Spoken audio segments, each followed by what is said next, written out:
Sa dami ng nangyari sa nakaraang linggo, isang bagay lang ang napatunayan ni Ariel. Ang pinakamasakit na pagtataksil ay hindi nanggagaling sa mga kaaway, kundi sa mga taong minsan mong tinawag na pamilya. Matapos niyang isiwalat ang katiwalian sa mismong kumpanyang itinayo ng kanyang pamilya, biglang gumuho ang mundong nakasanayan niya. Nawalan siya ng trabaho, ng tahanan, ng pangalan. Lahat ng pinaghirapan niya ay naglaho sa isang iglap.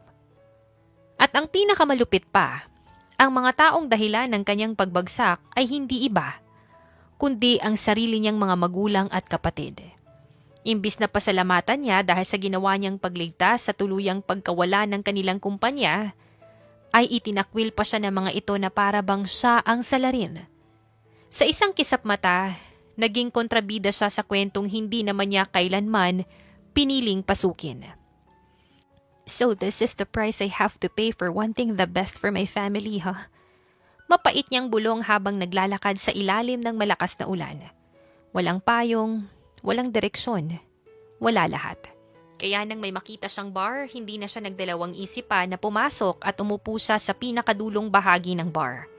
Hindi na niya ininda pa na may katabi siyang estranghero. Tahimik lang din ito at tulad niya, tila malalim ang iniisip habang pinaglalaruan ang yelo na nasa baso ng whisky nito. "Your hair is dripping." Bigla ay sabi nito sabay abot sa kanya ng panyo. Wala na siyang lakas pa para tumanggi.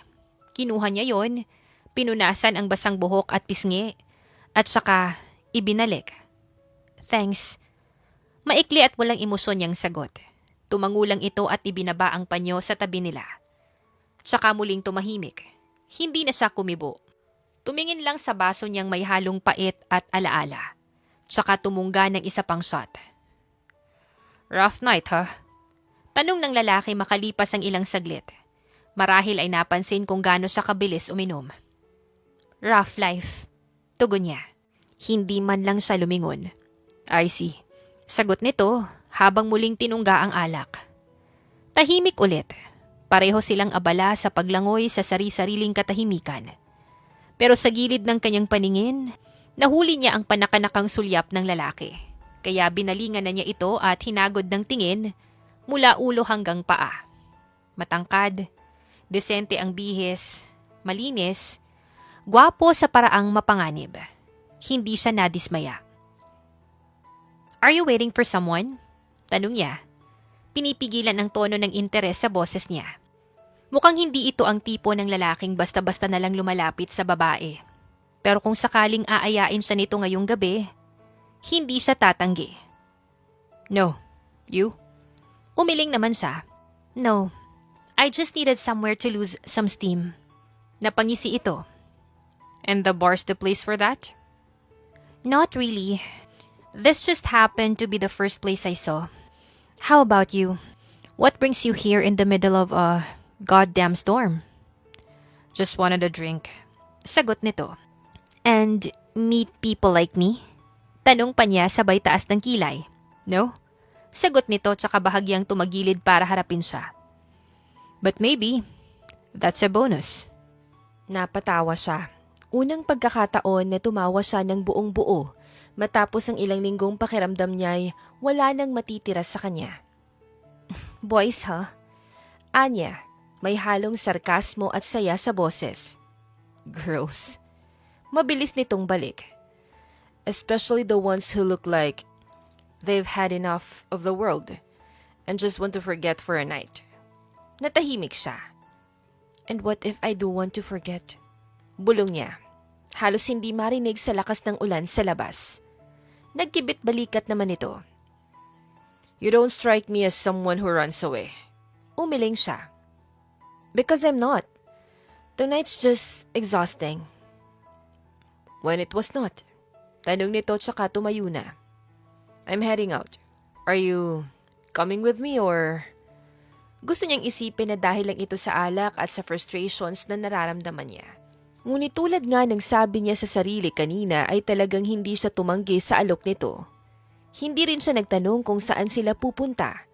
Basta tumayo na lang din siya at sumunod dito. At nang may humintong sasakyan sa harap nito, ay inalalayan siya nitong sumakay at hindi na siya tumanggi pa. Nagpaubaya lang siya kahit pa sa hotel sila dumiretso nito. "One presidential," sabi nito sa babae sa reception ng hotel. Mabilis naman ang naging kilos ng babae na sa isang iglap ay nasa elevator na sila. Pagpasok naman nila sa kwarto ay naupo siya agad sa malaking sofa sa tapat ng kama. Hindi pa niya alam ang pangalan ng lalaking sinamahan niya, pero wala siyang interes na tanungin pa yon. Hindi niya kailangang malaman pa dahil wala naman siya doon para lang malaman ang pangalan nito. "You can still leave if you're having second thoughts," sabi naman ito sa kanya. Umiling siya. "I'm not having thoughts.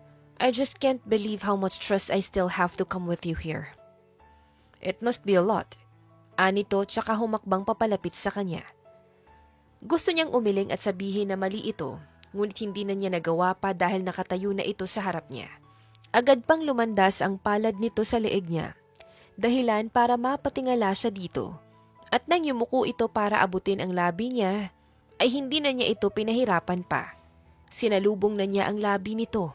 Pakiramdam naman niya ay bigla na lamang tumigil ang takbo ng oras nang malasahan niya ang mga halik nito. "You're shaking." Bulong pa nito, habang ang kamay ay nakahawak sa kanyang tagiliran. "I'm cold," sagot niya, bagamat alam niyang hindi lang yun ang dahilan. "Then let me give you heat." Nakangising saad naman nito tsaka siya muling hinalikan. Ang bawat halik niya ay tila isang kumpirmasyon na tama lang na naroon siya, na kahit saglit lang, may karapatan siyang makalimot. At nang naging mas mapusok ang mga halik nito sa kanya, ay tuluyan na siyang nawala sa sarili niya. Pakiramdam niya ay may bagong katauhan sa loob ng katawan niya, ang biglang nabuhay dahil sa mga ginagawa sa kanya ng lalaking kasiping niya. Hindi niya alam kung ilang segundo, minuto o oras ang lumipas bago sila tuluyang bumagsak sa kama. Basa at mainit na balat at parehong naghahabol ng hininga. Pagsisisihan man niya ang nangyari nito kinabukasan pero alam niyang kahit kailan ay hindi niya ito makakalimutan. Alam niyang tatatak na ito sa buong pagkatao niya. Samantala, maliwanag na ang paligid ng magising si Lucas kinabukasan. Bahagya pa siyang napakunot noo habang inaalala ang mga nangyari sa nagdaang gabi at nang maalala agad siyang bumaling sa tabi niya. Ngunit wala na siyang katabi. Wala na ang babaeng kasama niya kagabi lang. Agad siyang napabangon at naghanap kung may naiwan itong bakas. Isang sulat o kahit na ano na nagpapaalala sa kanya, nakasama niya ito sa nakalipas na gabi. Pero wala siyang nakitang kahit na ano, kahit isa. Napakapit siya sa batok at mariin na napabuntong hininga. Hindi man lang nagpaalam. Sabi na lang niya. Ganun pa man, hindi na niya inabala pa ang sarili sa kakaisip sa babaeng yun. Hindi naman yun yung unang beses na may nakasiping siyang babae at alam niyang ganun talaga ang patakaran sa ganoong setup. No strings attached. Nag-ayos na lang siya at umalis na rin sa hotel na yun at dumiretso na sa trabaho. Pagdating naman doon ay tuluyan na niyang nakalimutan ang tungkol sa labas ng kumpanya at nag-focus na ang isip niya sa mga dokumentong kailangan niyang pag-aralan para maaprobahan. Jake signed. Balita ni Martin, ang head of designs ng kumpanya at kaibigan niya, habang walang pakialam na umupo sa upuan sa harap ng mesa niya. "Tell HR to find a replacement." Sagot niya nang hindi man lang nag-aangat ng tingin. "Done?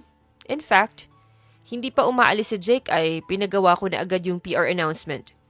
Gusto ko lang malaman niyang hindi siya kawalan at mawala naman yung yabang niya sa ulo. Let's keep it clean and professional, Martin. Hindi natin kailangang magdala ng emosyon. Kung wala na siyang commitment sa trabaho, then it's better this way. Just this one, bro. Masyadong marami yung hangin sa ulo ng taong yun kaya kailangan ng butasin bago pa man siya makarating sa kung saan-saan." Paliwanag naman ito. Umiling naman siya ngunit hindi na nagkomento pa. Alam naman niyang kayang-kaya nitong i-manage ng maayos ang mga tao nito. "Anyway, where were you last night? Pumunta ako sa penthouse mo kagabi pero wala ka." Tanong pa nito. "Bar." Maikling sagot niya habang pumipirma ng mga papeles. "Bar? Hindi mo man lang ako sinabihan." "I wanted to be alone, Martin." "Ouch." Sagot ni Martin sabay hawak sa dibdib na parang sinasaktan. "Ayaw mo na sa akin, ganun." Napailing naman siya. Sanay na sa pagdadrama ng kaibigan. Stop being dramatic, Martin. Magkasama na tayo buong araw dito sa office. Ang huling gusto ko namang mangyari bago ako matulog ay makita ka pa rin. Wow ha, sigurado akong hindi ka nag-iisa kagabi. Kaya umamin ka na sino yung kasama mo. Usisa pa nito sa kanya. It's none of your business. Oh, come on, Lucas. Bumalik ka na ba sa dating ikaw? Nanghahanting ka na ulit ng babae? Bumalik ka na sa trabaho mo, Martin. Wala akong sasabihin sa'yo. Sagot niya. Ayaw nang pumatol pa sa pang-iintriga nito sa kanya. Yan. Ganyan tayo ngayon na. Parang hindi tayo magkaibigan. Parang hindi 10 years yung pinagsamahan natin. Panggigil trip pa nito. Dramatikong nagtaas ng kamay. Hindi na lamang siya sumagot. Umiling na lang siya at winagayway ang kamay. Senyales na pinapalabas na niya ito. Alis na, Martin. Ang damot mo. Nakasimangot na sagot naman ito bago padabog na lumabas ng opisina. Natawa at bahagyang napailing na lang siya. Alam naman niyang palabas lang yon ng kaibigan. Ngunit nang tuluyan na itong makaalis at naiwan na siyang mag-isa, ay hindi na niya maiwasan pa ang mapaisip kung totoong nakabalik na nga ba siya sa dating siya. Yung dating Lucas na kaliwat kanan ang mga babae. Yung dating Lucas na bigla na lamang nawala nang mamatay ang kaisa-isa niyang kapatid. Hindi niya masabi na totoo nga ang sinasabi ni Martin dahil lang sa nangyari sa nagdaang gabi. Ngunit sigurado siya sa nakalipas na 4 na taon ay noon lang ulit siya nagkaroon ng lakas magsaya. At sa babaeng yun pa. Sa babaeng ni hindi niya alam ang pangalan. Sa kabilang banda, sobrang abala naman ni Ariel sa pagbangon muli pagkatapos siyang abandonahin ng pamilya niya na halos hindi na niya namamalayan pa ang takbo ng mga araw. Walang ibang nasa isip niya kundi ang makahanap ng trabaho bago pa man maubos ang ipon niya. So it was Kevin? Tanong ni Ellen ang best friend niya, habang abala naman siya sa paghahanap ng hiring online. Yes, but they won't believe me. Akala nila sinisiraan ko lang si Kevin dahil inggit ako sa kanya. Inggit? Hello, wala ngang binatbat sa'yo yung kapatid mo na yun eh. He's the favorite, Ellen. Siya talaga yung pipiliin kahit anong mangyari. Pero ang unfair pa rin nun, Ariel. Hindi porket mas mahal nila yung kapatid mo ay papalampasin na lang nila yung ginawa niyang mali at ituturo sa'yo lahat ng yun. Pinagtulungan ka nilang lahat at inalisan ng lahat ng pinaghirapan mo. Galit na sagot pa nito. Hayaan mo na, Ellen. Wala na rin naman akong pakialam. Sagot niya at saka napahugot na lang ng malalim na hininga. Tama naman si Ellen. Nawala lahat ng pinaghirapan niyang makuha at marating dahil sa pagmamahal niya mismo sa kumpanya ng pamilya nila. Inalisan siya ng karapatan dahil lang nalaman niya ang katiwalian na ginagawa ng kapatid niya sa pera ng kumpanya. Ngunit imbis na paniwalaan at panigan, ay siya ang sinisi ng lahat. Pinagbintangan pa siyang sineset up niya lang ang kapatid dahil sa inggit, bagay na wala namang katotohanan dahil hamak na mas lamang siya kay Kevin. Pero tapos na siyang magalit. Tanggap na niya na hindi lahat ng pamilya ay nagmamahalan at hindi lahat ng anak ay mahal ng mga magulang nila. Kaya ngayon, gusto na lamang niyang mamuhay malayo sa pamilya na tumalikod sa kanya at magsimulang muli gamit ang sarili niyang mga paa. Sariling sikap, walang koneksyon, at walang ibang aasahan kundi ang sariling kakayahan. Ano na yung plano mo ngayon kung ganun? Tanong na lang nito sa kanya. Maghahanap ng trabaho, hindi ako pwedeng mabakante ng matagal. Baka maging pulubi na ako sa oras na maubos yung pera ko. Hindi ko naman hahayaan na mangyari yun, Ariel. You can stay here until you get back on your feet. Napangiti naman siya. Alam ko naman yun. Pero kailangan ko pa ring bumangon, Ellen. Hindi pwedeng tumigil yung pagtakbo ng buhay ko dahil sa itinakwil ako ng pamilya ko. Ano naman pala yung a-applyan mo? Curious na tanong ng kaibigan. Architect, ipupursu ko na yung profession at passion ko fully. Sagot niya. Dahil sa pagtulong niya sa negosyo ng pamilya nila, ay hindi niya matutukan ng pagiging architect niya. Madalas ay ginagawa niya lang sideline o kaya minsan ay libangan ang pagdodrawing ng mga bahay. Kaya ngayon na wala na siyang responsibilidad na kailangang gawin, malaya na niyang magagawa ang talagang gusto ng puso niya. Talaga? Wow! May magandang resulta din pala yung pag-alis mo sa pamilya mo. At least ngayon, malaya mo nang magagawa yung pangarap mo. Tuwang-tuwa na komento naman ni Ellen. I know, but Ellen, it's too early to celebrate. Kailangan ko pa munang humanap ng kumpanyang mapapasukan at matanggap doon. Sus, yun lang ba? Nakakalimutan mo yata kung sino yung best friend mo, Ariel. Kayang-kaya kitang ipasok sa trabaho. Mayabang na saad pa nito. Mabilis naman siyang umiling. I won't take any help or use any connection now, Ellen. Gusto ko this time ay sariling sikap ko para makapasok sa isang kumpanya para siguradong hindi yun maaagaw sa akin ng basta-basta. Sigurado ka ba? Pwede kasi kitang ilakad kay Kuya Martin. Ang kuya mo? Tanong niya, bahagyang nagulat. Oo, nag-open sila ng architectural firm ng best friend niyang si Kuya Lucas. Startup pa lang pero maganda na yung tinatakbo ng kumpanya nila. Small team pero high-end yung mga projects nila. Both residential and commercial spaces. Yung tipong pasok sa aesthetics mo. Naintriga naman siya sa narinig. Anong pangalan ng company nila? Ako na mismo yung mag-a-apply sa kanila. But please don't pull some strings for me, Ellen. Ayokong ma-hire dahil sa kakilala. Gusto ko based sa portfolio and qualifications ko. Excited na napapalakpak naman siya. Studio L&M. L for Lucas, M for Martin. Nasa Taguig yung office nila. May website din. Pwede kang mag-email ng CV mo at sample works. Promise, hindi ko sila kakausapin. Bahala ka na kung paano mo sila mapapabilib. Thank you, Ellen. Hindi mo alam kung gaano ako ka-grateful sa'yo. Pero eto, hayaan mo akong gumawa ng hakbang ha. Paalala pa niya. Of course, alam kong kaya mo. Kung tutuusin, matagal ka nang dapat sa ganyang lugar eh. Sagot naman ito. Napangiti naman siya at nagpapasalamat palalo sa kaibigan. Kinagabihan naman ay naging abala na siya sa pag-i-edit ng portfolio niya. At habang iniisip niya na sa wakas ay magagawa na rin niya ang hilig niya, ay ibang klase ang saya na agad yung nararamdaman niya. Hindi niya inakala na darating din yung araw na makikita niyang may saysay pala ang lahat ng mga sideline niya na akala niya ay wala lang noon. Pagkatapos niyang maipadala ang job application email niya, ay napapikit na lamang siya habang bahagyang napapangiti. Hindi man siya sigurado kung matatanggap siya pero ang mahalaga ay nagawa niya yon sa sariling sikap, sa sariling lakas at sa paniniwala na kahit ilang ulit siyang madapa ay kaya pa rin niyang bumangon. Hindi bilang anak ng kung sinong may-ari kundi bilang si Ariel de la Cuesta, isang babaeng muling bumubuo ng sarili niyang pangalan. Samantala, naging abala naman ang mga sumunod na araw para kay Lucas. Hindi ulit siya ginulo pa ni Martin tungkol sa pagpunta niya sa bar na mag-isa, dahilan para mawala na rin sa isip niya ang babaeng nakasama niya ng gabing yon. Ngunit tila maliit ang mundo para sa kanilang dalawa ng babaeng yon. Dahil kung kailan wala na ito sa isip niya, ay tsaka naman ito lumitaw sa harapan niya ngayon. Hindi na galing sa alaala niya, kundi ito mismo. Nakatayo sa harap niya at pinapakilala ni Martin bilang bagong parte ng team nila. Guys, panimula ni Martin habang nakatayo ito sa harap ng team nila. I'd like to formally welcome our newest junior architect, Ariel de la Cuesta. Ariel.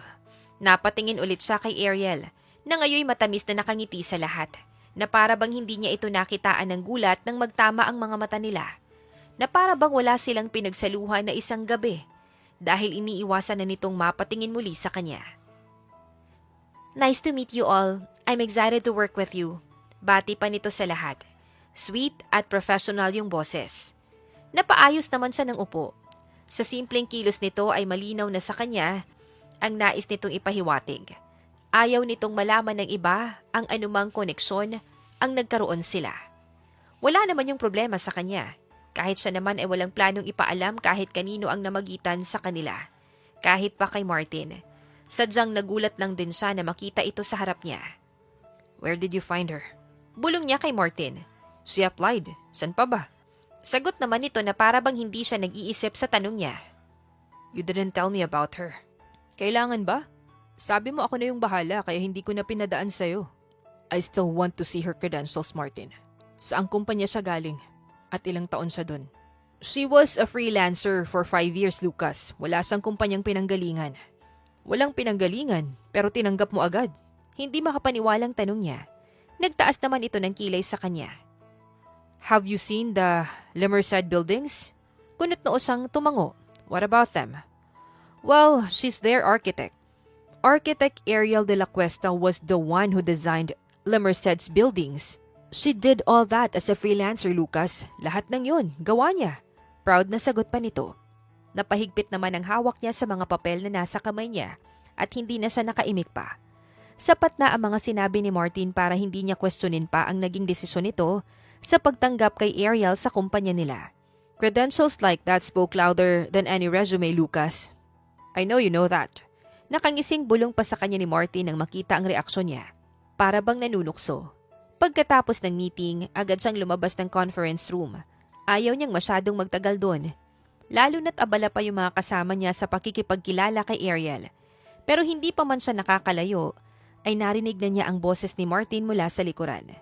Lucas, sandali lang. I want you to meet her formally. Pigil pa nito sa kanya. Napapikit naman siya saglit at napahugot ng malalim na hininga bago hinarap ang mga to. Architect de la Cuesta, this is our CEO and co-owner of L&M Designs, Mr. Lucas Fuentes. Pakilala sa kanya ni Martin kay Ariel. Nice to meet you, sir. I am pleased and excited to be part of the team. Bati naman ni Ariel tsaka naglahad ng kamay sa kanya. Tahimik siyang tumingin sa kamay nitong nakaabot sa kanya. Tsaka niya yun dahan-dahang tinanggap. Maikli lang ang pagkakahawak niya. Halos kasabay ng isang impersonal na tango. Nice meeting you too. Tanging sabi niya bago muling bumaling kay Martin. Tour her around and brief her about our company's mission and vision. I have to get back to work. Of course, sagot naman ni Martin. Tumango na lamang siya bilang tugon, bago tahimik na tumalikod at tumiretso na sa kanyang opisina. At nang nasa loob na ng opisina ay pakiramdam niya ay doon lang siya nakahinga ng maluwag. Calm down, Lucas. That's just a one-night stand. Nothing more. Nothing less. Bulong niya pa sa sarili. Malinaw sa kanya ang gustong iparating ng mga salita at kilos ni Ariel at wala siyang balak na kumilos ng taliwas doon. Subalit hindi niya maintindihan kung bakit parang hindi sang-ayon ang nararamdaman niya sa gusto niyang gawin. Hindi niya alam pero ang bigat-bigat ng pakiramdam niya. Sa kabilang banda, pakiramdam naman ni Ariel ay buong maghapon siyang binabawalang huminga habang nasa loob siya ng kumpanya ni Lucas. Na nang sa wakas ay nakauwi na siya ay doon lang siya nakahinga ng maluwag. Lucas Fuentes. Bulong niya kasabay ng pagbagsak ng katawan niya sa kama. Ang swerte mo talaga, Ariel. Sa dami-dami ng kumpanyang pwedeng pasukan, yung sa kanya pa talaga. Saad niya habang nakatulala na sa kisame ng silid niya. Hindi niya inaasahan ng lahat. Ang matanggap sa kumpanyang yun, ang makita at matuklasan na ang lalaking kasama niya nung gabing lasing siya ay ang may-ari at CEO ng kumpanyang papasukan niya. At higit pa doon ang malaman ang buong pangalan nito. Subalit kung may isang bagay na higit pa sa hindi niya inaasahan, yon ay ang malamig na titig ni Lucas sa kanya nang magtama ang mga mata nila. Hindi naman niya inaasahang babatiin siya nito. Pero hindi niya akalaing ganun kalamig ang magiging ekspresyon nito na para bang wala silang anumang pinagsaluhan, na para bang hindi siya nito nakilala. Sa kabila ng lahat, ni hindi niya alam kung paano niya naitawid ang buong maghapon nang hindi nagkakamali, lalo pat kung ano-ano yung gumugulo sa isip niya. Pero hindi ka pwedeng umatras, Ariel. Wala ka ng ibang options. Wala kang backup. Paalala niya pa sa sarili. Napapikit siya at napailing na lang siya habang pinapakalma ng mabilis ang tibok ng puso niya. Nandito ka na, Ariel. Kailangan mo na lang magpakatatag. Tandaan mo, kailangan mo ang trabahong to para makasurvive ka sa buhay. Last chance mo na to. Dagdag niya pa. Yon ang pilit niyang itinatatak sa isip niya sa mga sumunod na araw. Hindi siya pwedeng pumalpak nang dahil lang sa isang gabing alam naman niyang panandalian lang. Isang gabing hindi na dapat bigyan ng kahit na anong kahulugan o mali siya. Mahirap man, pinipilit niyang iwinawaksi sa isip niya ang mga alaala ng gabing pinagsaluhan nilang dalawa ni Lucas at ituon ang buong atensyon sa kanyang kwarto. Lalo na't ipinagkatiwala sa kanya ang pamamahala ng isang malaking project kahit na baguhan pa lang siya sa kumpanya. I like it. Komento ni Lucas matapos niyang i-present ang perspective design para sa project na pinapahawak nito sa kanya. Thank you, sir. Nakangiti niyang sagot. Pilit pinapakalma ang sarili. Unang project niya yon kaya binuhos niya ang buong puso at galing niya para siguraduhin na maayos at kahanga-hanga ang magiging output niya. Kaya naman ang marinig mula mismo kay Lucas na nagustuhan nito ang kanyang trabaho ay tila napakalaking ginhawa sa dibdib niya. Tinanguan naman siya ni Lucas bago nito balingan si Martin na nasa tabi nito. Finalize the presentation for our meeting with Villaferte tomorrow. Bili nito kay Martin. That's noted. Mabilis na sagot naman ni Martin. Tumayo na ito pagkatapos noon at paalis na sana ng conference room nang saglit itong huminto at muling lumingon sa kanya. Good job, Architect de la Cuesta. Puri pa nito sa kanya. Walang emosyon ng boses. Ngunit sapat na ang mga salitang yon para magpatibok ng kakaiba sa puso niya. Thank you, sir. Tugon niya. Hindi mapigilan ang mapangiti ng mas malawak. At kahit gaano niya gustong pigilan, hindi niya maitatanggi ang kilig na naramdaman sa simpleng papurin yun. Natigilan lang siya sa pagngiti nang mabalingan ang paglapit ni Martin sa kanya. Congrats! Napahanga mo si Mr. CEO. Anito sa kanya. Ginawa ko lang yung best ko para sa project na to, Martin. Sagot naman niya. Hindi madaling ma-impress yan si Lucas, Ariel. Ngayon lang yan walang nasabi sa present sa kanya. Makahulugang saad pa nito habang nakapumulsa at nakatitig sa kanya.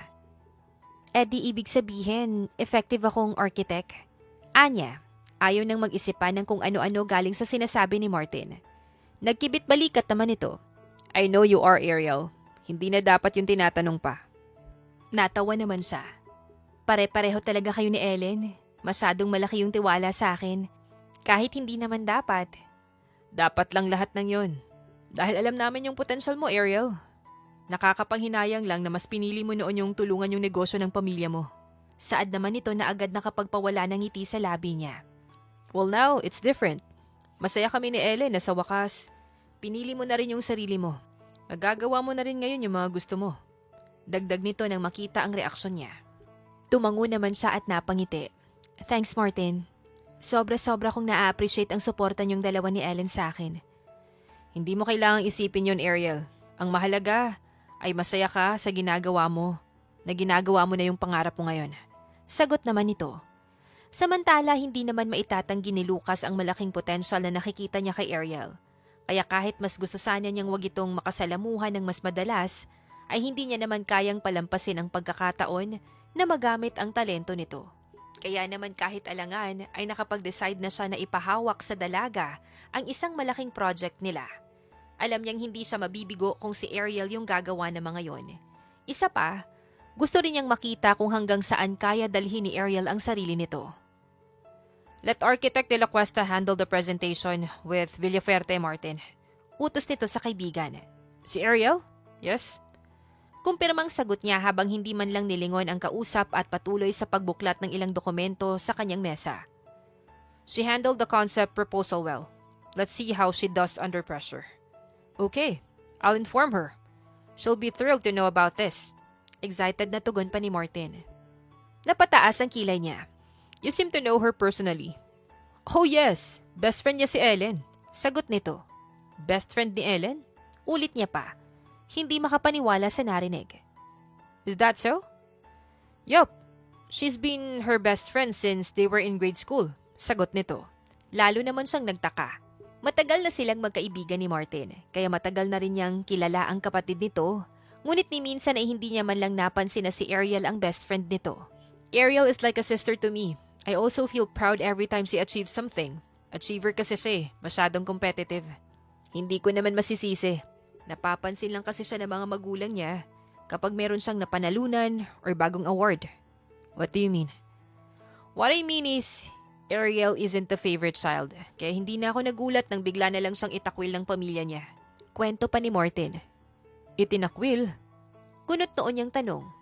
It's a long story, and I'm not in the place to tell you the whole story. Basta ang masasabi ko lang ay maasahan mo sa lahat ng bagay ang si Ariel. Narinig ni Lucas ang sinabi ni Martin, ngunit hindi niya agad nagawang magkomento. Napako ang tingin niya sa papel na hawak, ngunit hindi na talaga yun yung binabasa niya. Sa halip, nabaling na ang atensyon niya sa revelasyong narinig tungkol kay Ariel, lalo na ang bahaging itinakwil ito ng sarili nitong pamilya. Ganun pa man, ayaw na niyang magtanong pa ng tungkol sa buhay niya dahil baka makahalata na si Martin. I see. Just tell her to prepare well for the presentation. You know how particular the Villaferte are, Martin. Ngumiti si Martin at tumango. She'll do great, Lucas. She can prove that. Tumango naman siya bilang tugon at hindi na nagkomento pa. Nagpaalam na rin si Martin na babalik na sa office nito kaya hindi na niya ito pinigilan pa. Focus, Lucas. Hindi ka pwedeng makurious na lang palagi sa kanya. Bulong niya pa sa sarili. Mariing bumaling sa monitor ng computer niya. Kinabukasan, tulad ng inaasahan nilang dalawa ni Martin ay hindi nga sila napahiya sa presentation ni Ariel. Imbes ay na-impress pa dito ang Villafuerte, ang pinakapihikan nilang kliyente. Congrats, Architect de la Cuesta! You impressed the client. Pihikan pa naman ng mga yon. Puri agad ni Martin nang maiwan na lang sila sa conference room. Thank you, sir. Ginawa ko lang po yung makakaya ko.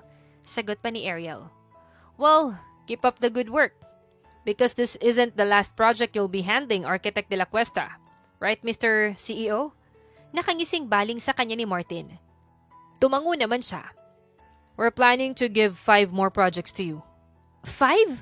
Gulat na reaksyon naman ni Ariel. Yes, 5. Don't tell me na hindi mo kaya yon, Ariel. Nang aasar na saad pa ni Martin. Kaya ko, pero hindi ba't masyado namang malaki yung tiwala niyo sa akin para bigyan agad ng ganyan karaming projects? We won't give you this opportunity if we don't see your potential, Architect de la Cuesta. But of course, if you don't want it, just tell us and we will give it to others. Deretsahang saad naman niya. Hindi naman nakasagot si Ariel, imbes ay tumingin lang ito sa kanya. Matagal yon at ewan niya pero bigla na lamang kumabog ng kakaiba ang puso niya. Well, I guess this calls for a celebration. Singit ni Martin na pumutol sa titigan nilang dalawa. Ngingiti-ngiti pa ito habang salitang inikot ang tingin sa kanilang dalawa. Agad naman siyang nag-iwas ng tingin at bumaling sa kaibigan. Kayo na lang yung mag-celebrate. May importante akong lakad mamaya. Ha? Akala ko ba free ka tonight? Umiling siya. Birthday ngayon ni Charlotte. Si Charlotte ay ang namayapa niyang kapatid. Alright, I'm sorry I forgot. Gusto mo bang samahan kita? Bukas na lang kami magsa-celebrate. Okay lang naman yun, diba, Ariel? Tumango naman si Ariel. Oo, ayos lang. No, it's okay. Tuloy niyo lang yung plano. Isama niyo na rin yung buong team para marami kayo. Sagot niya at saka inabot kay Martin ang card niya para gamitin ang mga ito sa celebration nila. Sigurado ka ba? Nag-aalala pang tanong ni Martin. Yes, sige na. Nagpaalam na rin siya na babalik na sa office niya pagkatapos noon at hindi naman na siya pinigilan pa ni Martin. Hindi na rin siya lumingon pa at diretso lang yung lakad pabalik sa office niya. Samantala, hindi naman maipaliwanag ni Ariel ang nararamdaman niya. Dapat ay masaya dahil naging matagumpay ang presentation niya, tapos ay nabigyan pa siya ng bagong projects at hindi lang yun isa, 5 pa.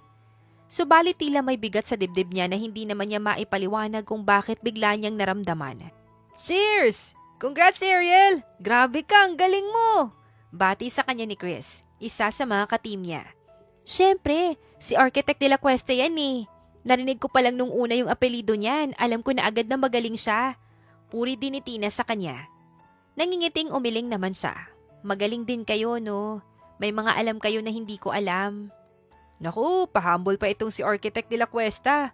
Si Maverick naman yung may sabi. Ariel na lang kasi yung itawag niyo sa akin, anya.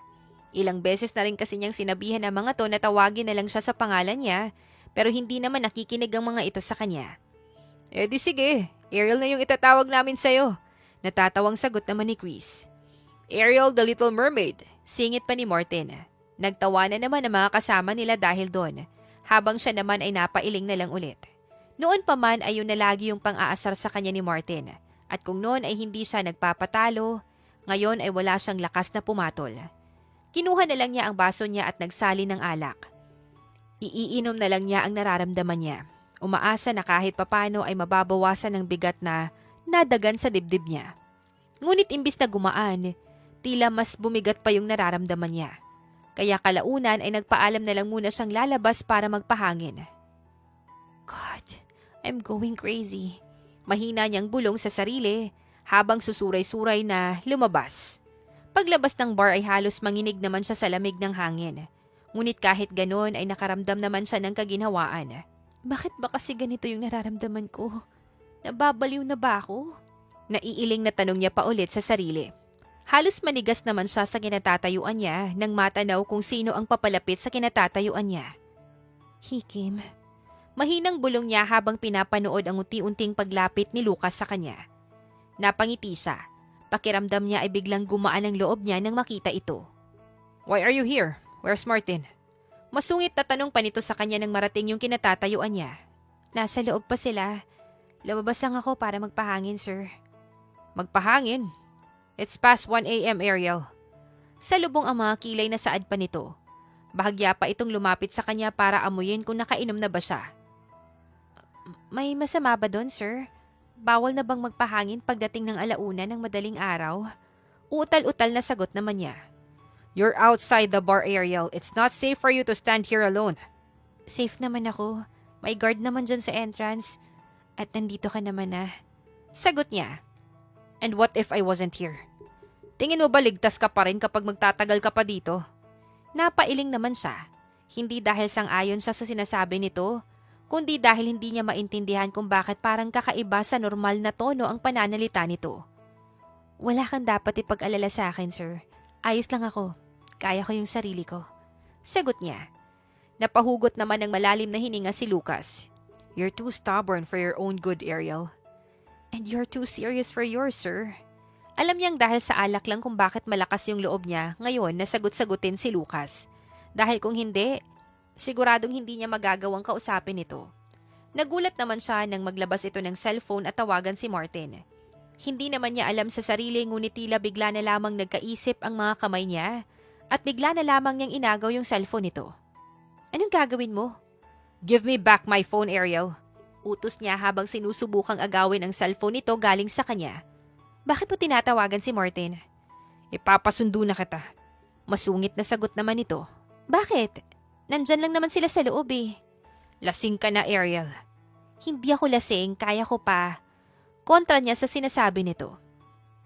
Napahugot naman ito ng malalim na hininga. Ako na yung mag-uuwi sa'yo. Mabilis naman siyang umiling. Ayoko pang umuwi. Ang tigas din ng ulo mo, no? Ikaw yung matigas yung ulo, sir. Sinabi ko na nga ayaw ko pang umuwi eh. Ang kulit-kulit. Hindi na niya natapos pa yung sasabihin niya nang bigla na lamang siyang buhatin nito na para bang isang sako ng bigas. Hala, ibaba mo ako, sir! Sigaw niya ngunit hindi naman ito nakinig sa kanya. Imbis ay diretso lang yung lakad nito hanggang sa ibaba na siya nito sa harap ng isang sasakyan. Get in! Utos nito sa kanya pagkatapos siyang pagbuksan nito ng pintuan ng sasakyan. Umiling naman siya. Get in now, Ariel. Ulit pa nito. Iiling naman ulit sana siya ngunit bago pa man niya magawa, ay naalalayan na siya nito papasok sa sasakyan. Kaya wala na siyang nagawa kundi ang manahimik na lang. Where do you live? Tanong pa nito. Hindi naman na siya nakipagtalo pa at sinabi na lang din yung address niya. Pagdating sa condo building niya, ay binaba na lang siya nito sa tapat ng lobby at umalis lang nang nasa lobby na siya ng building. Baka sisilipin lang sana niya yung team. Pero kailangan ding umuwi agad dahil naghihintay si Charlotte. Sabi niya habang nasa elevator siya. May kung ano naman sa kanya ang tila nagbukas at bigla na lamang niyang naintindihan kung ano man yung kakaibang naramdaman niya. At kung bakit yun ganun. Oh no, hindi to pwede. Napapailing na lang niyang sabi sa sarili. Samantala hindi na napigilan pa ni Lucas na mapasubsob sa manibela ng sasakyan niya habang iniisip ang naging kilos niya kanina sa harap ni Ariel. Wala naman sana siyang balak na gawin yon ngunit tila nagkaroon na lang bigla ng sariling isip ang mga paa at kamay niya para gawin ang mga nagawa niya. Sira ulo ka talaga, Lucas. Hindi mo na dapat ginawa yon. Kastigo niya pa sa sarili. Sa huli, napahugot na lamang siya ng malalim na hininga at napailing. Umuwi na rin siya pagkatapos pakalmahin ang sarili. Alam naman niya ang sagot sa tanong niyang yon. Sadyang ayaw niya lang pakaisipin at bigyan pa ng mas malalim na kahulugan. Kinabukasan naman ay pansin niya ang pag-iwas ni Ariel sa kanya. Marahil ay nahimasmasan na ito at naalala ang mga pinagsasabi nito sa kanya sa nakalipas na gabi. Who's the lead for the Alcantara project? Tanong niya. Nasa meeting na naman sila ng buong team para sa weekly brainstorming nila. It's Architect de la Cuesta, sagot pa ni Martin. How's your preparation? Any update? Baling niya sa dalaga. The concept is almost finalized, sir. I just need the client's confirmation on the facade materials. Nagtaas siya ng kilay. Almost finalized. We don't present almost to a client. Yes, sir. But I need their feedback before we lock the design. I don't want to assume their preferences. Katwira naman ni Ariel. Then don't assume. Anticipate. There's a difference. Actually, Ariel's design is, I want the final layout and 3D renders ready by Thursday. No delays. Putol niya ng akmang sisingit si Martin. Thursday? That's 2 days from now, sir. I know. Any problem? Nakasimangot na umiling naman si Ariel sa kanya. Wala, sir. But I'll need full coordination from the structural team. You will get it. I'll inform them myself. We can schedule another meeting tomorrow for revisions. No, she can handle it. Putol na naman niya sa sasabihin sana ni Martin tsaka muling bumaling kay Ariel. Can't you? Of course, sir. I always do. Good. Don't disappoint me. Anya. Gusto niyang makita kung hanggang saan yung kaya nito para malaman din niya kung karapat-dapat ba talaga ito sa mga opportunities na binibigay niya. I won't. I never have. Matapang na sagot naman ito. Okay, so Thursday it is. Singit na lamang ni Martin. Tumango naman siya. Meeting adjourned. Tumayo agad siya at lumabas ng conference room pagkatapos noon. Nang mga sumunod na araw naman ay kitang-kita niya ang pagiging abala ni Ariel sa pinagagawa niya. Bagay na kahit papano ay kinatutuwa niya dahil nakikita niyang seryoso ito sa trabahong pinapagawa niya dito. Here's the updated client list for next quarter. Saad ni Martin nang bigla na lamang itong pumasok sa office niya. Thanks. How's Ariel's doing with the Alcantara project? So far, she's on track. Though I think you rattled her with that 2-day deadline. If she's good, she'll meet it. Nagtaas naman ito ng kilay sa kanya. She is good. But you know, most bosses give their new architects a little breathing room. I'm not most bosses, Martin. Clearly you're not. It's just thrilling to see you invested on her. Sita nito sa kanya.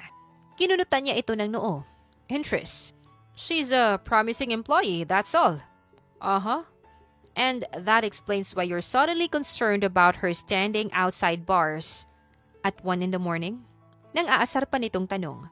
Sinabihan niya kasi ito nang nangyari sa labas ng bar pagkatapos niyang ihatid si Ariel para hindi na ito mag-alala pa at hanapin ang dalaga. Napabuntong hininga naman siya. It wasn't safe there, Martin. I'm sure you'll do the same. Right. Concern for her safety. Pure professional. Nakangising saad naman ito. Martin, relax. I'm not implying anything. Yet. Just saying. I've known you for a long time. You don't usually step in unless it's different. Umiling siya. She's different.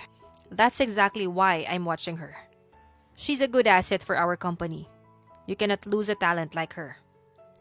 Really, huh? Yes, really. So stop putting malice on my actions. Saad niya. Natawa naman ito. I'm not putting anything, Lucas. Umiling naman siya. Hindi naniniwala sa sinasabi ng kaibigan. Kilala niya ito. Alam niya ang ugali nito kaya hindi makakatakas sa kanya ang mga pang-aasar nito sa kanya. Sa kabilang banda naman, hindi na maintindihan ni Ariel kung ano yung uunahin niyang gawin sa dami ng mga dapat niyang tapusin. Halos hindi na niya makilala pa ang lamesa niya dahil puno na yun ng kalat niya. Mga sketches niya na halos mabura na sa kakaburat sulat. Floor plans na nakapatong sa isa't isa. At ilang baso ng kape na may tuyong bakas ng caffeine sa ilalim. Sa harap niya naman ay ang laptop niya na nakabukas sa 3D rendering software. Napahugot na lang tuloy siya ng malalim na hininga habang pinapakalma ang sarili. Natigilan naman siya nang biglang lumitaw ang isang chat galing kay Martin. Need any help? Tanong pa nito. No, kaya ko pa naman, thank you. Sagot niya. Hindi niya kayang ipakita kahit kanino, lalo na kay Lucas na hindi niya kayang gawin ang trabaho niya. Lalo pat, para bang lagi siyang sinusubukan nito. Ganun pa man wala siyang balak na sumuko at ipakita man lang kay Lucas na hindi niya kaya. Lalaban siya hanggang sa wala na siyang maibigay. Halos mapatalo naman siya nang bigla na lamang may kumatok sa pintuan ng office niya. Sir, may kailangan po ba kayo? Umiling naman ito. It's already late. Bakit nandito ka pa? Finishing the Alcantara renders. Gusto ko lang masiguradong pulido. It's almost 11. I'll just finish this. Tumingin ito sa monitor niya. You're reworking the facade again? Yes, I want it to stand out more. You've already changed it twice this week. Sita nito. And this will be the last, I promise. You don't have to overwork yourself. Ngumiti naman siya. I thought deadlines are non-negotiable, sir. They are, but so is your health. Sagot naman ito. I can handle it. Tumango naman ito habang nakatitig sa kanya. Fine, just go home after this render. Yes, sir. Tumalikod naman na ito sa kanya. Handa nang umalis pero muling huminto at lumingon sa kanya. It looks good. The design, keep it that way. Sabi pa nito.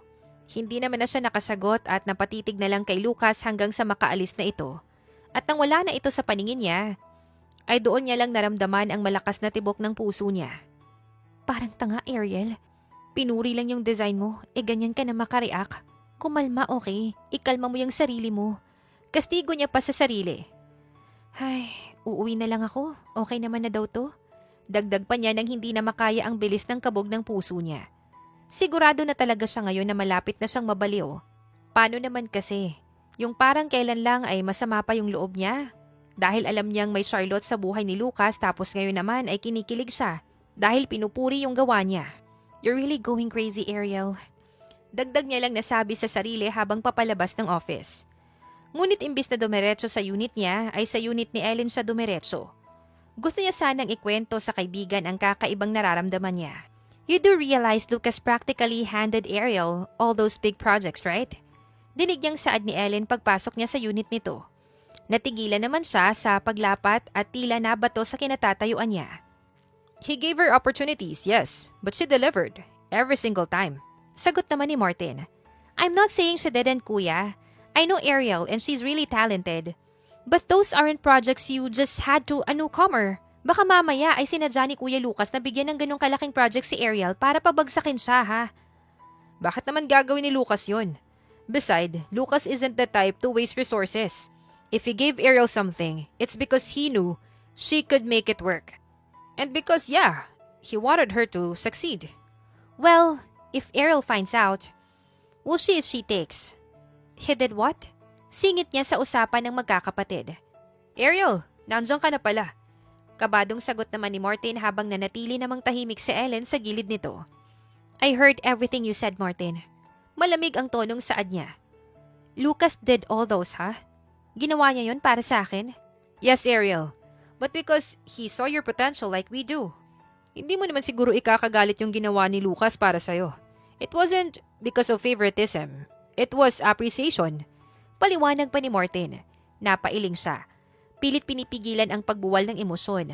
Parang nilulukot ang puso niya sa bawat salitang bumabalik sa isip niya mula sa narinig. Lahat ng pinagpuyatan, pinaghirapan at pinaglaban niya sa project. Lahat ng akala niya ay bunga ng galing niya ay tila nawala ng saysay.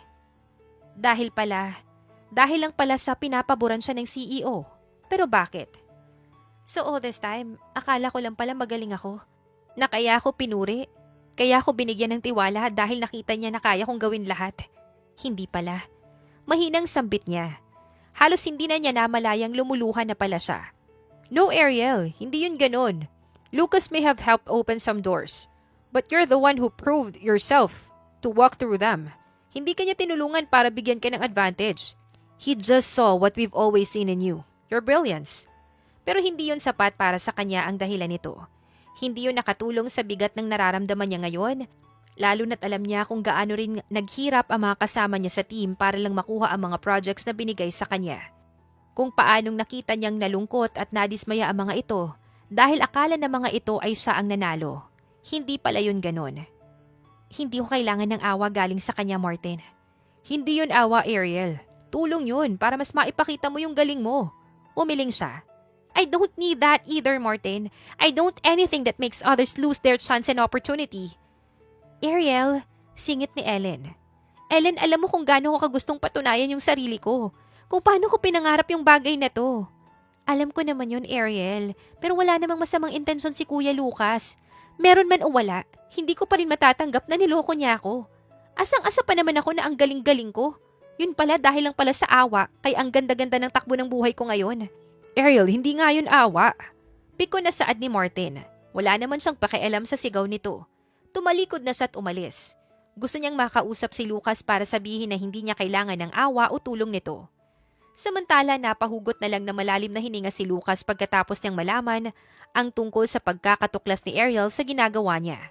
Siguradong susugurin ka nun, Lucas. Kaya huwag mo na sanang patulan pa. Pakiusap pa ni Martin sa kanya mula sa kabilang linya ng telepono. Hindi ako pumapatol sa away ng babae, Martin. Alam ko naman yun, Lucas, pero kilala kita. Alam ko na masyado kang prangka. Baka mamaya lalo lang siyang magalit kung may masabi ka na hindi niya magustuhan. Wala naman siyang dapat ikagalit sa nangyari. Pabor nga yun sa kanya eh.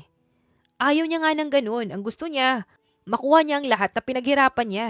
At karapatan niya yun dahil magaling naman talaga siya. Paliwanag nito. Magaling naman siya. Alam ko.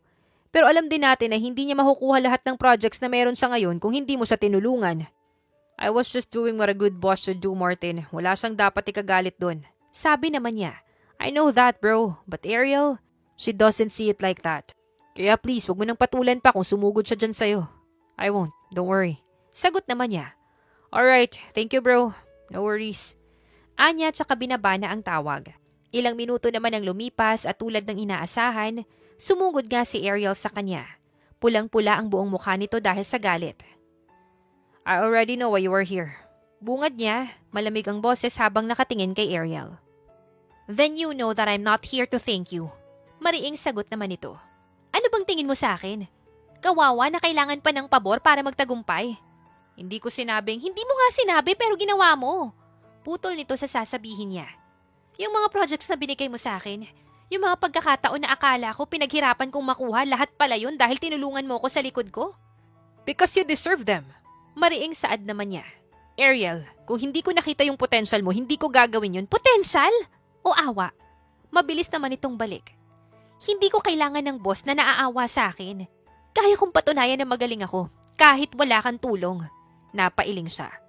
Wala kang dapat ikagalit sa ginawa ko. Meron! Kasi kinuha mo sa akin yung karapatang patunayan yung sarili ko na kaya ko. Ngayon, paano ko pa malalaman kung totoo nga na magaling ako? O magaling lang kasi pinoprotektahan mo? Hindi kita pinoprotektahan. I just gave the opportunities you deserve. At ano yung kapalit? Utang na loob? Pasasalamat habang buhay? O dahil sa nangyari nun? Bintang nito sa kanya. Napakunot ang noon niya at nanlamig sa narinig. Hindi niya akalain na babanggitin pa nito ang tungkol sa nangyari sa kanila. I didn't do that because we had history, Ariel.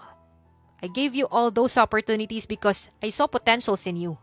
Labas yung personal na buhay natin sa trabaho. Iritang tumawa siya dito. We had history, huh? History na sa'yo yung gabing yun? Ariel, please be rational. I am rational. All we had was a lustful night, Lucas. And that's nothing. We were just two adults looking for someone to sleep with that night. That was just sex. Napahugot naman siya ng malalim na hininga tsaka malamig itong tinignan. Hindi niya alam pero parang may kung ano sa loob niya ang bigla na lamang dumilim, dahilan para manlamig siya. Bagay na simula niyang naramdaman nung namatay ang kapatid niya. I understand and I apologize if I overstep. If you felt like you were underestimated, rest assured that it won't happen again. Walang emosyon na saad niya. Good, hindi ko kailangan ng awa galing kanino man. That is noted. If you'll excuse me. Sabi na lang niya tsaka tumayo sa swivel chair niya at naglakad palabas ng office niya. Habang naglalakad naman palayo, pakiramdam niya ay unti-unti na naman siyang nababalot ng lamig. Alam naman niyang wala siyang dapat isipin o maramdaman mula sa gabing yun. Ngunit hindi pa rin niya maiwasan na madismaya sa mga salitang narinig niya mula kay Ariel. Pakiramdam niya ay wala siyang karapatan na makaramdam ng kahit na ano para dito. Sa kabilang banda, hindi siya nakatulog kagabi kakaisip sa naging sagutan nilang dalawa ni Lucas. Sa bawat alaala ng tono at mga salitang binitawan niya, parang lalong lumulubog ang sikmura niya sa hiya.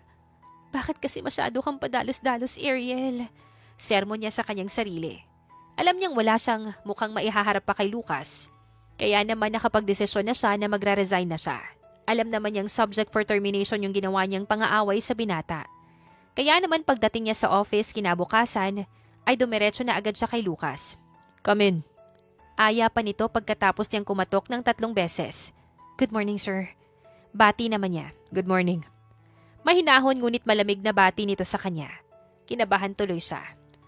Sir, I came here to apologize. I know I shouldn't have spoken to you like that yesterday. You had every right to speak your mind, and that's how you felt.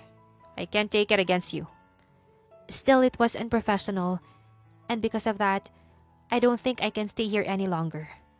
Nagtaas naman ito ng kilay sa kanya. You're resigning? Yes, sir. I respect this company and I respect you. I don't think I can still work here knowing I said those things. Do you think quitting will fix anything? Imbis ay tanong nito sa kanya. It's not about fixing things, sir. It's about leaving before I ruined anything more.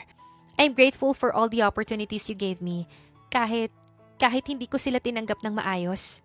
Paliwanag niya. If that's what you decided, I won't stop you.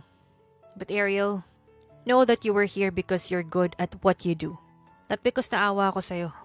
Hindi siya nakasagot dahil alam niyang baka tuluyan ng mabasag ang boses niya. Tumango lang siya tsaka iniabot dito yung sobre ng resignation letter niya. Sigurado ka na ba talaga sa naging desisyon mo, Ariel? Tanong sa kanya ni Ellen pagkatapos niyang sabihin dito ang pagre-resign niya. Wala na akong mukhang ihaharap sa kanya, Ellen. Padalos-dalos ka rin naman kasi minsan, Ariel. Alam ko naman yun, Ellen. Ano na pala yung plano mo ngayon? Umiling siya. Baka bumalik na lang muna ako sa pagpe-freelance muna para hindi ako maubusan ng pera. Napahugot naman ito ng malalim na hininga tsaka siya niyakap nito. It's okay. Do whatever gives you peace of mind. Sabi pa nito. At ewan naman niya pero naiyak na lang siya. Thank you, Ellen. Sabi na lang niya sa kaibigan sa yumakap dito pabalik. Tulad naman ng payo nito ay nag-focus nga siya sa mga bagay na nagbibigay sa kanya ng katahimikan. Nag-attend din siya ng mga seminars para mas lumawak pa yung kaalaman niya sa propesyon niya. Nag-travel din silang dalawa ni Ellen. Kumain ng mga gusto nila at higit sa lahat, binigyan niya ang sarili niya ng pagkakataon na makahinga. Bagay na hindi niya magawa noon dahil sanay siyang laging abala sa pagtatrabaho. I have news. Do you want to hear it or not? Tanong sa kanya ni Ellen. Tungkol saan? Your family. Sagot pa nito. Natigilan naman siya. 1 taon na siyang walang ugnayan sa pamilya niya. At sa totoo lang, hindi na niya inaasahan pang magkakaroon pa sila ng ugnayan. Anong tungkol sa kanila? They are going bankrupt, Ariel. Alam na nila ngayon na totoo yung sinasabi mo nun. Napahugot naman siya ng malalim na hininga. Mabuti naman. Wala ka bang planong tumulong sa kanila? Umiling siya. Gusto kong matuto din sila sa pagkakamali nila. Sa bagay, narinig ko din kasi na inaresto yung kapatid mo dahil sa illegal gambling. Dapat lang yun sa kanya para tumigil na siya sa ginagawa niya. Sagot niya ulit. Nangingiting tinitigan naman siya ni Ellen. Ikaw ba talaga yan? Totoo ba yung mga naririnig ko galing sa'yo? Kailangan nilang matuto, Ellen. Kailangan nilang malaman na hindi lahat ng oras ay tama sila at may magliligtas sa kanila pagdating sa ganitong sitwasyon. You've learned, Ariel. I learned it the hard way. Isa yon sa mga bagay na natutunan niya sa nakalipas na taon. Hindi siya pwedeng manatiling laging handang sumalo para sa mga taong hindi naman handang gawin din yung bagay na yon sa kanya. Natutunan din niya na hindi niya kailangan na laging maging malakas o magaling. Tao lang din siya na nagkakamali at may kahinaan. Ngunit sa lahat ng bagay na natutunan at na-realize niya, isang bagay ang habang buhay na magmumulto sa kanya. At yon ay ang nararamdaman niya para kay Lucas. Ngayon ay alam na niya kung ano yung kakaibang pakiramdam na nararamdaman niya noon. Alam niya na ngayon na dahil yon ay gusto niya si Lucas. Ngunit tanggap niya na hanggang dun lang yon, na hindi na yon madudugtungan pa. Subalit tila may ibang plano ang tadhana para sa kanya. Dahil kung ano pa yung hindi niya inaasahan, ayun pa talaga ang nangyari. Pakiramdam niya hindi na siya makahinga dahil sa nararamdaman niya habang nakatanaw sa pamilyar na figurang nakaupo sa di kalayuan sa kanya. 1 taon na ngunit kilalang kilala pa rin niya ang figura ni Lucas. At 1 taon na rin simula nung una nilang tagpo at sa kaparehong lugar din yon kung nasaan sila ngayon. Lalapitan ko ba? Tanong niya pa sa sarili. Umiling siya at humugot ng malalim na salita bago lumakad papalapit sa binata.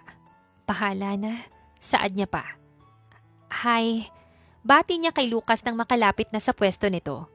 Hindi naman siya nito pinansin agad, nakatitig lang sa baso sa harap niya, kaya natawa na lang siya. Pilit binabasag ang katahimikan. Ang sungit mo pa rin hanggang ngayon, sir. Anya, may halong pagbibiro. Doon lang ito lumingon sa kanya. Mabagal. Para bang iniisip kung totoo bang naroon siya. Ariel? Mahina nitong sabi. Hindi makapaniwala na nakikita siya nito ngayon. Long time no see, sir. Nakangiting bati niya. Long time no see. Sagot din ito. Pwedeng tumabi? Tanong niya sabay turo sa tabing upuan nito. Tumango naman ito at tumayo para ipanghila siya ng chair. Thank you, sir. Drop the sir, Ariel. We don't work together anymore. Nito. Talaga? Di, pwede na kitang landiin yan. Nakangisi niyang tanong. What? Napangisi naman siya lalo. God, ang gwapo mo. Saad niya at hindi na napigilan pa ang sarili, natawirin ang pagitan nilang dalawa ni Lucas. Dinukwang niya ito para abutin ang labi nito. Akala naman niya ay itutulak siya ni Lucas palayo. Kaya naman gano'n na lang yung gulat niya nang kabigin siya nito mula sa bewang para lang sa mas madiin na halikan nila. Ang sarap mo pa ring humalik. Nakangisi niyang komento pagkatapos ng halikan nila. Inilingan lang naman siya ni Lucas habang madilim na nakatitig sa kanya. Ngumisi pa siya lalo. Ang sungit mo naman, sir. You're drunk, Ariel. Yes, I am. Then, what are you going to do about it? Huwag mo akong hamunin, Ariel. Alam mo yung kakayahan ko. Banta pa nito sa kanya. Hindi ko na matandaan. Ang tagal na rin kasi nun kaya nakalimutan ko na. Pero ikaw, pwede mo namang ipaalala ulit sa akin. Nagtiimbagang naman ito pero hindi na nagsalita pa. Tumayo na lang ito tsaka inabot ang kamay niya para sabay silang lumabas sa bar na yon. Saan tayo? Dun pa rin? Excited niyang tanong. Umiling naman ito. Sa kondo ko. Sa kondo mo? Bakit dun? Para hindi mo na ako matatakasan bukas, Ariel. Natawa naman siya. Hindi naman na ako tatakas. Dapat lang. Dahil hindi ko nahahayaan pa yon. Sagot naman ito tsaka siya inalalayan pasakay sa kotse nito. Sandali. Pigil niya nang dapat ay isasara na nito ang pintuan ng sasakyan. Pakis na muna. Sabi niya habang nakahawak sa laylayan ng suot nitong t-shirt. Nakangiting pinagbigyan naman siya nito. Okay na? Bitin pa rin? Mamaya na ulit. Sisiguraduhin kong hindi ka na mabibitin. Sagot naman ito tsaka madaling isinara ang pintuan sa gilid niya at patakbong umikot papunta sa driver's seat. At tulad nga ng sinabi nito, ay sinigurado nitong hindi nga siya mabibitin pa dahil talagang busog na busog siya sa halik, sa hawak at yakap, hanggang sa init na bigay ng katawan nito. Samantala hindi man makapaniwala ay wala nang balak pa si Lucas na palampasin ang pagkakataon na nasa harap na niya. 1 taon niya ring tiniis si Ariel kahit na ang lapit-lapit lang nito sa kanya. Gusto niyang irespeto ang desisyon nitong lumayo sa kanya kaya kahit matagal na niyang alam ang nararamdaman para sa dalaga, ay pinili pa rin niya itong pakawalan. Lalo na't alam na niya ang naging problema nito sa pamilya nito. Nasaktan ako nung sinabi mong wala lang yung nangyari sa atin nun. Saad niya. Tonong nagtatampo pa. Totoo naman kasi yun, diba? That's just a one-night stand, Lucas. Hindi naman dapat pinibigyan ng mali siya yun. Ikaw nga dyan, may Charlotte eh. Charlotte is my sister, baby. And she's no longer here. Ha? May kapatid ka? At nasa naman siya? Yup. And she's with our creator. Sagot niya. Patay na siya? Yes. Maikling sagot niya tsaka pinataka ng halik sa labi. We need to talk, Ariel. Anong pag-uusapan natin? About us. Gusto ko ng malinaw na usapan tungkol sa estado ng relasyon nating dalawa. Ano ba yung gusto mong mangyari? Tanong pa nito. I want us together. And us to get married eventually. To get married? Eventually, baby. Hindi ko naman sinabi na ngayon na agad. Akala ko gusto mo na agad magpakasal tayo eh. Hindi naman ako tatanggi. Saad pa nito? Para namang piniga yung puso niya sa narinig. Hindi siya makapaniwala na ganito na agad ito kasigurado sa kanya. Gusto mo nang magpakasal sa akin? Kung aayain mo ko, oo. Sigurado ka na sa akin? Matagal na. Hindi ko lang na-realize agad dahil sanay akong hindi minamahal ng mga taong mahal ko. Pero ngayon, alam ko na kung ano yung gusto ko, Lucas. At dito yun sa tabi mo. Gusto ko, dito sa tabi mo. Paliwanag nito. Lalo naman siyang hindi makapaniwala sa narinig. Magpakasal na tayo kung ganun. Namamangha niya pang sabi. Sige, may nakaredy na ako mga documents. Sa more na lang yung wala. Natawa siya. You're this ready, huh? Pinangarap ko tong pagkakataon na to kaya kailangan handa ako. Sagot naman niya. Ako rin. Pinapangarap ko rin to. Saad ng binata, tsaka muli siyang hinalikan. Mahal kita, Ariel. Mahal na mahal kita. Sabi pa niya. Mahal na mahal din kita, Lucas. Ikaw lang. Sagot nito, habang malambing na nakangiti sa kanya. Hindi naman na siya nagsayang pa ng oras at agad na nilang inasikaso ang para sa kasal nila. Lahat ng koneksyon na pwede niyang gamitin ay ginamit na rin niya para lang mapabilis yon. Ayaw na niyang patagalin pa ang kasal nila dahil hindi na rin siya makapaghintay na makasama si Ariel. At dahil naman biglaan ang plano nila, hindi naman maiwasan na mabigla ang mga malalapit sa kanila, lalo na si Martin at Ellen. "You're together? Since when?" Gulat na tanong ni Martin nang ibalita nila ang tungkol sa kasal nilang dalawa. "Just a few days ago," sagot niya. "Just a few days ago, but you're getting married? Hindi naman kaya natutuwa lang kayo niyan?" "Masaya kami, Martin, pero hindi ito biglaan lang. Alam namin na kami talaga yung para sa isa't isa." Sagot naman ni Ariel. "Oh God! Si Kuya Lucas ba yung iniyakan mo last year, Ariel?" Tanong ni Ellen. "You were crying about me?" Gulat na tanong din niya. Hindi naman sumagot si Ariel, imbes inirapan lang silang dalawa ni Ellen, pero hindi na nito maitatago ang pamumula ng mukha. "What? Come on, baby. Were you really crying about me?" Pilit niya pa. "Sino po ba sa tingin mo?" Sagot naman ito. Nagtataray na naman sa kanya. Imbes naman na mainis ay mas natuwa pa siya. "I love you." Bulong naman niya dito tsaka ito niyakap ng mahigpit. Wala na siyang pakialam kung nasa harap man nila ang mga kaibigan nila. Nang mga sumunod na araw naman ay tinapos na nila ang mga dapat nilang gawin para sa kasal nila sa susunod na linggo. Hindi man yon kasing enggrande ng sa iba, ngunit isa lang yung sigurado. Masaya at kontento sila sa naging kasal nila. "Mrs. Fuentes," tawag niya kay Ariel. "Yes, Mr. Fuentes?" "Asawa na kita ngayon." Sana lang wag kang magsawa sa ugali ko, Lucas." "Hindi mangyayari yan, Ariel. Araw-araw kitang iintindihin at mamahalin." "Ako din. Araw-araw kitang mamahalin at iintindihin." Sagot nito tsaka kusa nang inabot ang labi niya para mahalikan siya. Hindi naman siya nagdamot at agad na pinagbigyan ang halik na gusto ng asawa niya. Pakiramdam naman niya ay naabot na naman niya ang langit habang naghahalikan sila. At hindi man niya inaasahan, ay nagpapasalamat pa rin siyang nagtagpo ang mga landas nilang dalawa ni Ariel noon. Dahil hindi na niya ma-imagine pa ang buhay na pwedeng meron siya ngayon kung hindi yun nangyari. At ngayon na meron ng isang tao na handa siyang samahan sa panghabang buhay, hindi na niya sasayangin pa ang pagkakataon na ito. Patutunayan araw-araw na karapat-dapat siya sa pagkakataon na ito na pinagkaloob sa kanya. Pakamamahalin niya si Ariel hanggang sa maisip nito na hindi na nito kailangan pang humanap ng pagmamahal sa ibang tao. Sisiguraduhin niya na sapat na ang pagmamahal niya para maiisip nitong kamahal-mahal ito tulad ng pinaparamdam nito sa kanya. At dito na nga po nagtatapos ang kwentong pag-ibig ni Ariel at ni Lucas.